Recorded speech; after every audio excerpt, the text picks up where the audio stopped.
So on a day-to-day basis, we'll encounter losses. There are things that we can do whenever we have a losing trade. There are three options.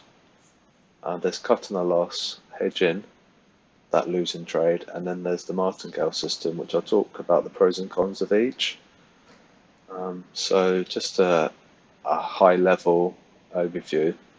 The sell and take a loss. This is what you do if you're using strict risk management. The hedge, this is a viable method and approach. Really good if you're able to scale positions in and out using micro lots. So if you by default can only do 0.25 lot as the smallest, this wouldn't be a good thing to do because you're making the situation worse. You've got two back-to-back 0.25s, and then you're stuck. But if you can do 0.01, 0.02, 0.05, then you can balance a bit better. And then there's the average down method too. So this is what a lot of people do. You'll see on Twitter. There are people, I won't mention their names, but you will know them. They're quite popular on Twitter.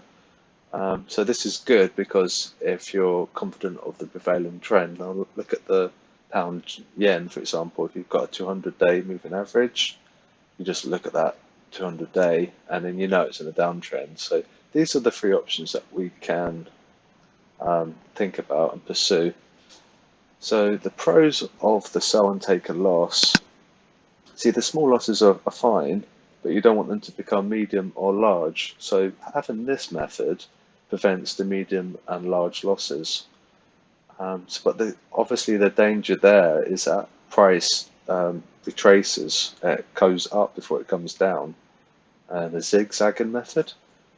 So by exiting too early, you haven't waited long enough for the retracement and thereby unnecessarily losing capital. So it's good in one respect, but on the second, unless you're sure of the trend, it could be unnecessarily losing money. You can trust your own observations. Has it broken support resistance, and has the sentiment shifted against us? So these are things that we can think about before we do exit. Like, is it above pivot? And you're bullish. Well, that's good because you'd hold. So you wouldn't exit. You're looking for things that give you confidence. So that's the exit method one. There's the pros. Use strict risk management, and the cons is that if you just wait a little bit of time. I suppose the pound is a good example. It's in a downtrend, but we're seeing retracements. And then there's the hedging too, used to offset and counterbalance losses. This is what I was talking about just now, about scaling in and out using micro lots. So there's hedging with a currency pair, like say the pound yen and the euro yen. And also you can hedge, some brokers allow you to hedge the same currency pair. So you can long euro dollar or short euro dollar. Now the danger there is that if you're hedged one currency pair, you need to call the bottom or a top, and that's notoriously difficult. So this has its issues, but you can do it. I do it a lot, but I've been trading for 10 years now, so I sort of know what I'm doing. Also, the thing about if you're trading, if you're hedging and you're trading, like say the pound yen or the euro yen, what's their currency, the correlation? What's their probability of correlation? Is it in the high 90s or is it in the 80s, 80%? So that's something you need to check. And if you're unsure of how to check the correlations, the Quant Tower software will tell you this, or stuff online, which I'll append to this video. Actually, I'll put a link. So there's that method two, hedge. Now this is what I'll probably talk about at a little length, is the average down. So if you're aware of the prevailing trend, it's okay, and it does serve as an adequate tool to mitigate risk, but it does have its cons, because if it does reverse and you're averaging down, then it makes the situation worse. So if you know that the 200-day moving average is going down over time, especially on a weekly chart, then you're okay. But you have to allow for retracements.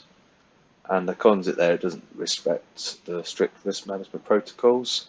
So it can allow a small loss to become into a medium size or a large, but it should, in speech marks, be okay if you know the prevailing trend.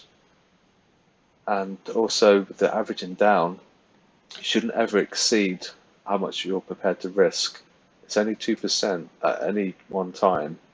So I think we worked out on a $10,000 trading account, your largest lot size should be zero point 0.8.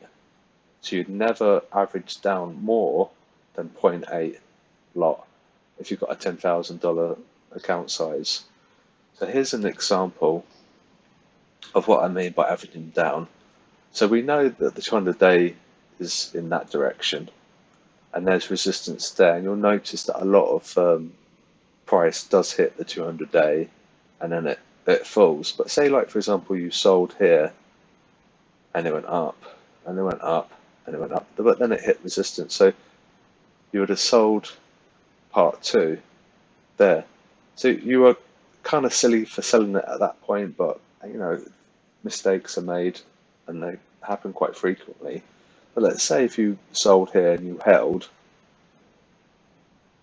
then you sold here at resistance, your break even average is there. See how it's half that? So anything below there would be your profit. And had you have not added on the averaging down, your break even would be here. You see? So by adding on top, you're helping your break even. But that's it. So not too long video, 7 minutes. But they're the three options that we can do. This is viable, but only if you know the prevailing trend. And if you're not sure, then just cut your loss at a small loss and then try again. And also we can implement pivot strategy and the sentiment here as well. So if it becomes more of a sell, then obviously you'd do that. If it became more of a buy, you'd probably think, well, actually, I probably should exit, especially if it cracks resistance. But then going back to the previous point, you might see some price going over, and then eventually it will fall. So it should respect the 200-day. And that wraps up a video just about the three options that you can do. But yeah, each one has got its pros and cons, and the two of the three are risky, so you need to know what you're doing. And there's a disclaimer there. Option one is good, but you don't want to cut your losses too early, especially if you know the trend. And that's it. So, but yeah, let me know if you need any help at all. Any of these three options, I'll be happy to help. And have a good day.